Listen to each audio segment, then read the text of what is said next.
এই 48 ঘন্টায় তারা যদি আমাদের সদুত্তর না দেয়, আগামী বুধবার 7 তারিখে মহাসমাবেশ করব।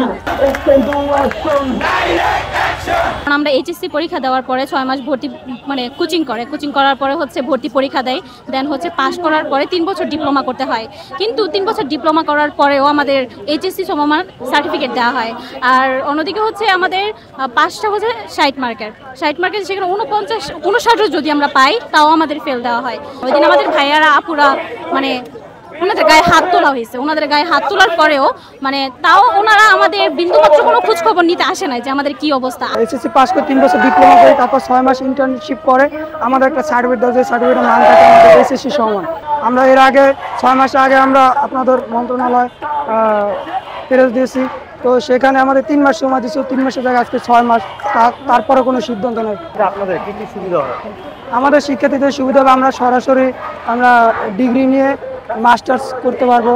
তারপর যে কোনো জায়গায় আমরা গিয়ে একটা সার্টিফিকেটের মান থাকবে, আমাদের হসপিটালে একটা মান থাকবে, আমাদের মান থাকবে, এটাই আমাদের সম্মান। অনার্স বলেন, ডিগ্রি বলেন, তারা যেভাবে তাদের পড়াশোনা বাংলা ভার্সনে পড়ে এসে তারা তাদের দাবি পেয়ে যাচ্ছে, কিন্তু আমরা এখানে ইংলিশ ভার্সনে পড়ছি।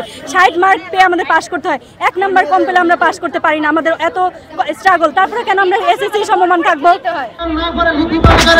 তাহলে আমরা ঢাকায় মহাসমাবেশ করার ঘোষণা করছি। এই 48 ঘন্টায় আমরা তাদের জন্য অপেক্ষা করব। তারা যদি আমাদের সদুত্তর না দেয় লিখিত আকারে, তাহলে আমরা ঢাকায় শহীদ মিনারে সারা বাংলাদেশের সকল নার্সিং স্টুডেন্ট এবং ইন্টার্ন নার্সদের নিয়ে আমরা মিডওয়াইফদের নিয়ে আমরা আমাদের মহাসমাবেশ আগামী বুধবার 7 তারিখে সেখানে ঘোষণা করছি। আমরা সেখানে মহাসমাবেশ করব। আমাদের একটাই দাবি ছিল, আমরা বাংলাদেশে একটাই ডিগ্রি আছে যেটা এইচএসসি কমপ্লিট করার পর 3 বছর পড়াশোনার পর 6 মাস ইন্টার্নি করার পর আমরা একটা ডিগ্রি করি। সেই ডিগ্রি যে আমাদের সার্টিফিকেটের ভ্যালুয়েশন সেটা ইন্টার সমমান, আর বাংলাদেশের সকল ডিপ্লোমা এসএসসির পর। তো আমরা এখানে যে বৈষম্য শিকার হচ্ছি, আমাদের ইন্টারের পর 3 বছর আমরা পড়াশোনা করে আমরা কোনো একটা ডিগ্রি সমমান সার্টিফিকেট পাচ্ছি না।